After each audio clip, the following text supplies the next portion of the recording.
अब ये क्वेश्चन ना बहुत ही शानदार क्वेश्चन है और ये क्वेश्चन दोस्तों आपका कॉम्प्लेक्स एनालिसिस का क्वेश्चन है। ठीक है, किसका क्वेश्चन है दोस्तों? ये हमारा कॉम्प्लेक्स एनालिसिस का क्वेश्चन है, मैथमेटिकल फिजिक्स का क्वेश्चन है। तो आप इसको क्या बोलेंगे यहाँ पे दोस्तों कि ये हमारा एमएमपी मेरे सब्जेक्ट का क्वेश्चन है ये आपका। तो ये हमारा एमएमपी मींस मैथमेटिकल फिजिक्स का क्वेश्चन है। क्वेश्चन कुछ इस तरीके से, the function f z is equal to 1/z+1 z+3 is defined on the complex plane. तो दोस्तों हमको यहाँ पे कॉम्प्लेक्स प्लेन में एक फंक्शन एफ जेड डिफाइन करा गया है, the coefficient of the z minus z naught का whole square terms of the Laurent series. तो दोस्तों यहाँ पर आपको क्या करना है कि हमको इसका कॉफिशिएंट बताना है कि इसका कॉफिशिएंट दोस्तों क्या होगा। ठीक है, about z not is equal to 1। तो z not is equal to 1 के अबाउट सबसे पहले तो हमको टेलर सीरीज एक्सपेंड करनी है और हम टेलर सीरीज को लॉरेंट सीरीज को एक्सपेंड करना है और लॉरेंट सीरीज को एक्सपेंड करने के बाद हमको ये बताना है कि जेड माइनस जेड नॉट का होल स्क्वायर का कॉफिशिएंट दोस्तों क्या होगा। ऑप्शंस आपके पास है यहाँ पे 1 2 3 4। तो क्वेश्चन आपको समझ में आया? क्वेश्चन क्या था कि हमको कॉम्प्लेक्स प्लेन में एक फंक्शन एफ जेड गिवन है, फिर हमको क्या करना है, z not is equal to 1 के अबाउट लॉरेंट सीरीज एक्सपेंड करनी है। लॉरेंट सीरीज को एक्सपेंड करने के बाद हमको ये बताना है कि जेड माइनस जेड नॉट का होल स्क्वायर का कॉफिशिएंट दोस्तों क्या होगा। ऑप्शंस आपके सामने यहाँ पर हैं। ठीक है, तो क्वेश्चंस करते हैं, बहुत ही अच्छा क्वेश्चन है। ठीक है, एक क्वेश्चन हमारा कैसे होगा हम देखते हैं। तो सबसे पहले दोस्तों आपको जो गिवन है वो हम यहाँ पे लिख लेते हैं कि एफ जेड, ये दोस्तों हमको यहाँ पे गिवन है 1/, आप यहाँ पे इसको लिखेंगे z+1 और ये दोस्तों हमारे पास क्या है, z+3।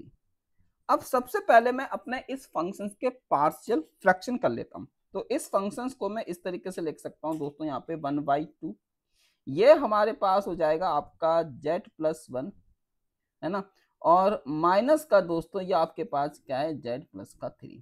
ठीक है, इसको हमने यहाँ पे पार्शियल फ्रैक्शन कर लिया है। अगर दोस्तों अगर आपको पार्शियल फ्रैक्शन नहीं आता है तो भाई आपको सीखना पड़ेगा, है ना। क्लास 12th में हमको सिखाया जाता है पार्शियल फ्रैक्शंस, तो वो आप लोग यहाँ पे एक बार सीख लीजिए क्योंकि उसके बिना तो ये क्वेश्चन आपका आगे ही नहीं बढ़ेगा। ठीक है, अब हमको यहाँ पे क्या दे रखा है कि यहाँ पर हमको z not is equal to 1 के अबाउट इस फंक्शन को दोस्तों एक्सपेंड करना है। तो यहाँ पर आपको कंडीशन क्या दी है, हमको यहाँ पे दोस्तों दिया हुआ है गिवन, हमको यहाँ पे दोस्तों आपको z not is equal to 1 दिया है ना, z not is equal to दोस्तों यहाँ पे आपको 1 दिया है। तो यहाँ पे आपको z not is equal to 1 दिया हुआ है। अब मैं इसको क्या लिख सकता हूँ, तो दोस्तों मैं इसको ना कुछ इस तरीके से यहाँ पे लिखना चाहता हूँ। मान लीजिए कि मैं यहाँ पे इसको ऐसे लिख लेता हूँ कि जेड इज इक्वल टू, है ना, या जेड नॉट -1, इसको दोस्तों मैं यहाँ पे टी कंसिडर कर लेता हूँ कि मान लीजिए ये हमारे पास आपका टी है। तो मैंने यहाँ पे इसको दोस्तों अपना टी यहाँ पे कंसिडर कर लिया है और इसको दोस्तों हम ऐसे भी लिख सकते हैं कि z-1 is equal to, sorry ये हमारे पास क्या हो जाएगा, तो इसको थोड़ा सा मैं अपनी सिंप्लिसिटी के लिए, है ना, अपनी सिंप्लिसिटी के लिए मैं यहाँ पे इसको लिख लेता हूँ z इज इक्वल टू, ये आपके पास क्या है, t प्लस का 1। ठीक है, हम यहाँ पे इसको t प्लस का 1 इस तरीके से लिख लेते हैं। तो ये आपका t प्लस का 1 हो जाएगा। अब यहाँ जहां पर भी हमारा z है मैं उस z की जगह आपका t+1 इसमें पुट कर दूंगा। तो ये जो हमारा फंक्शन होगा दोस्तों ये आपका ft बन जाएगा, है ना, क्योंकि आपने z को t से रिप्लेस कर दिया। तो ये हो जाएगा 1/2 और यहाँ पर आप इसको लिखेंगे। अब यहाँ पे हमारे पास क्या था, z+1 था, तो यहाँ पे हो जाएगा z+2 और माइनस ये आपके पास हो जाएगा t प्लस का 4, यानी कि t+2 और t प्लस का 4 ये आपका हो जाएगा। ठीक है, अब दोस्तों आपको यहाँ पे क्या करना है, जेड माइनस जेड नॉट का होल स्क्वायर आपको निकालना है, यानी कि आप देखेंगे होल स्क्वायर है, इसका मतलब ये है दोस्तों कि जो हमारी पावर है वो पॉजिटिव है। तो हमारी पावर पॉजिटिव है तो इसका मतलब टी को हमको ऊपर रखना पड़ेगा। तो यहाँ से मैं क्या करता हूँ आपका, यहाँ से दोस्तों मैं क्या करता हूँ, तो यहाँ से हम अपना 2 इसमें से कॉमन ले लेते हैं। तो मैंने यहाँ से दोस्तों आपका 2 कॉमन ले लिया, तो ये हो जाएगा 1 + t/2 और यहाँ से आएगा माइनस, यहाँ से दोस्तों मैं अपना 4 कॉमन ले लेता हूँ, तो ये हो जाएगा 1 + t/4। ठीक है, तो ये कुछ इस तरीके से यहाँ पे हो रहा है। और अब ये हमारे पास क्या है दोस्तों, 1/2, यहाँ से आपका हो जाएगा 1/2 और इसको मैं लिख लूंगा t प्लस, ये आपके पास है t-2 और आप इसको लिख लेंगे यहाँ पे इनवर्स। ये हमारे पास है दोस्तों 1/4, यह आपका हो जाएगा 1 + t/4 और इसका दोस्तों इनवर्स। ठीक है, तो हमने यहाँ पे दोस्तों इसको इनवर्स करके लिख लिया। अब जब मैंने इसको इनवर्स करके लिखा है तो अब मैं क्या करता हूँ, इसको ओपन कर लेता हूँ, तो ये 1/2 ऐसे ही रहेगा। ये हमारे पास 1/2 है। अब दोस्तों यहाँ पे हम इसका, है ना, अब आपको फॉर्मूला पता होगा कि अगर हमारे पास 1 प्लस एक्स का इनवर्स होता है तो उसकी वैल्यू होती है दोस्तों 1 minus x plus x square minus x cube, ये होता है। और इसी तरीके से अगर 1 माइनस ये हमारे पास होता है दोस्तों तो इसकी वैल्यू होती है 1 प्लस एक्स स्क्वायर और प्लस का एक्स क्यूब। तो ये हमारे पास है। अब दोस्तों अगर आप ऊपर देखेंगे तो हमारे पास 1 प्लस एक्स का इनवर्स आ रहा है, तो हम यहाँ पे ये वाला फॉर्मूले का इस्तेमाल करेंगे। तो ये आपका हो जाएगा 1, है ना, माइनस आप इसको लिखेंगे यहाँ पे t/2 प्लस दोस्तों ये हो जाएगा आपका t² और आप इसको लिखेंगे यहाँ पे 4। ठीक है, और माइनस का साइन आपका चलता रहेगा क्योंकि हमको दोस्तों यहाँ पे स्क्वायर यानी कि z माइनस z0 निकालना है, तो हमको स्क्वायर वाली टर्म चाहिए। ठीक है, फिर ये हो जाएगा आपका 1/4।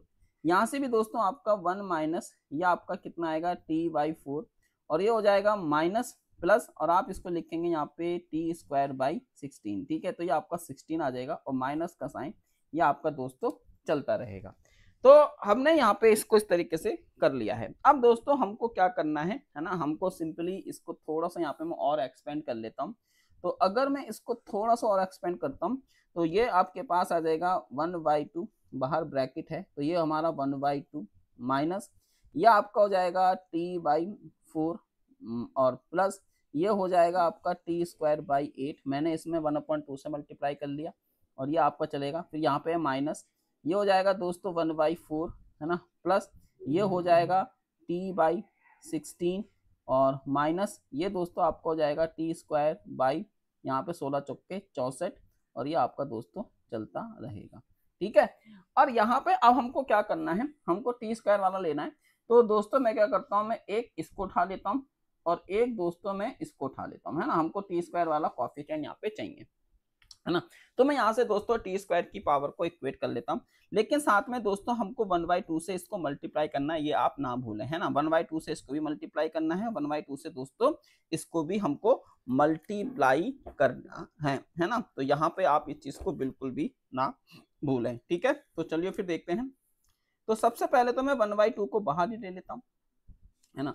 तो दोस्तों इसका जो कोफिशिएंट है वो कितना है 1/8। भाई यहाँ से इसका जो कोफिशिएंट आएगा वो प्लस का 1/8 है और यहाँ से इसका जो कोफिशिएंट है वो माइनस का 1/64 है। तो ये आपके पास क्या है, माइनस का 1/64, है ना। तो यहाँ से आप इसको क्या लिखेंगे 1/64, ये आपके पास इस तरीके से आ जाएगा। ठीक है, हमको यहाँ पे t² की पावर को बस इक्वेट करना है। तो ये आपके पास हो जाएगा 1/2। यहाँ पे दोस्तों आप एलसीएम ले लेंगे, कितना आएगा 64, तो ये हो जाएगा 8 माइनस 1, यह आपका 8 माइनस 1 आ जाएगा। तो आप इसको लिखेंगे 7 डिवाइडेड बाई 128।